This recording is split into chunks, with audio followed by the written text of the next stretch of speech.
Hi everyone! Today I'm going to show you how to do a technique that we call blending using Crayola markers. You might have seen this technique done before using different brush pens, but today I'm going to show you how to get a similar effect using your Crayola markers. So I just have these two here, and then I'm going to be using this dish that's just a ceramic dish from Target from the kitchen section, but you can also use plastic, like maybe the top of your watercolor pan, or you can also just try different things in your kitchen. This probably would work as well, something that's just kind of flat and plastic like this, because all we're going to be doing is coloring onto that part and then kind of picking up the color with our other marker. So let me just get right to it. I'm going to use these two colors. You could also use just two different shades of the same color for a more subtle effect, but I'm going to show you using these so that you can see it a little bit easier in the video. So we're going to put down our darker color first, and I'm just going to kind of draw on it here. And if we do our lighter color first, you might have a hard time getting the light color to even show up.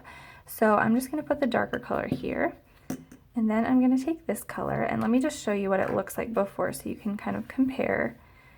This is what it looks like by itself. It's just a super light purple.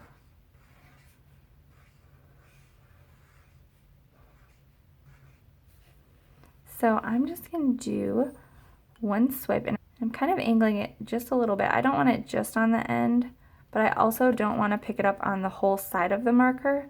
Otherwise, all you're going to see is the blue, and then it won't really look blended. It'll just look like I did half blue, and then when that runs out, it'll be half purple. So I just kind of want to do a little bit right there at the end. And then I'm still holding that part that I colored in down. If you have a hard time figuring out where you're holding your marker, you could just kind of roll it in here so that you have it all around. That way you know that no matter which way you rotate your marker, you're still going to see the blue.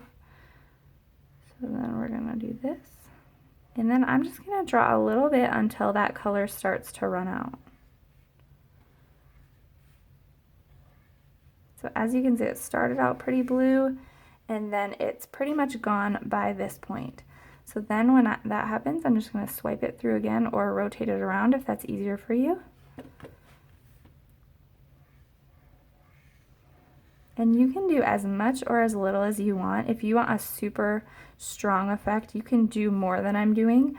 If you do end up where you get kind of a stripe, like one half of it is blue and the other half of this stroke is purple, you can just go back ahead and kind of fill it in. So let me see if I can get that to happen.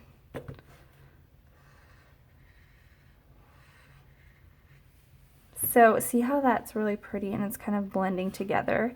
If you just get a stripe, it might not look exactly what you want. So see how there, rather than blending like that, this is just blue on this side and purple on this side.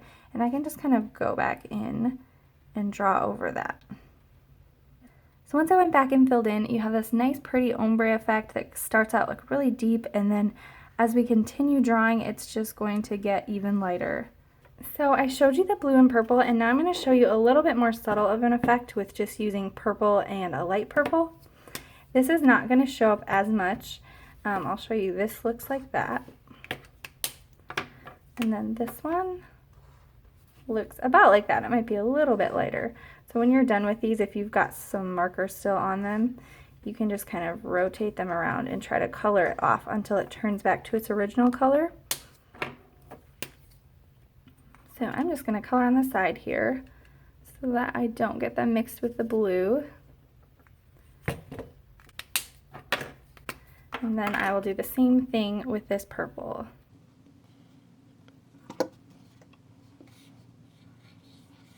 So this is a little bit more subtle of an effect, which I love, but you can add, like I said, as little or as much as you want. You can kind of layer it on there, and then it might last a little bit longer.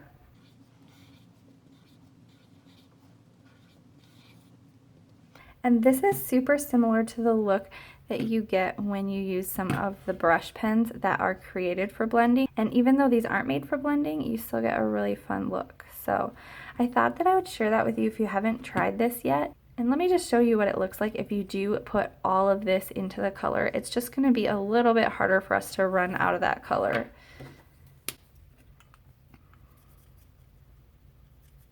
And one thing I also wanted to mention, since we're talking about Crayola markers, I get a lot of people that ask me how to get the thick and thin strokes with your Crayola markers, and I do have a couple videos on that, and I can link those below, but I wanted to mention that I don't use the tip of the marker, and I also don't use just the side. I just use kind of the end of the tip, and I don't like move it back and forth between the two to get the thicks and thins. It's all just how hard I'm pressing. So if you want to use just this part of your marker, just kind of angle it slightly and then push really hard to get those thick lines, and then lift it up a little bit to get those thin lines. And as you can see, this is a lot darker than this part of it because I put a whole bunch and I did kind of the whole side of it. So rather than really being blended, I'm just kind of getting that color, and then when it runs out, I'm going to get the light purple at the end. So I guess this is kind of a way to get more of an ombre effect throughout your whole word, like where it starts dark and then ends up light on one side. So it just depends if that's what you're looking for. That is one way to do it. But if you're trying to blend your letters more, like what we did here where you're getting both colors on each stroke, then just make sure that you don't put all of the color all the way down and just kind of get it on the end here. So I hope that's helpful for you. If you have any questions, please leave them in the comments box below. And as always, thank you so much for watching. If you want to see more videos and tips throughout the week, you can follow me on Instagram at howtohandletter or join my Facebook group. I can leave the link for both of those in the description box below. And thank you again so much for watching. I will see you in my next video. Bye!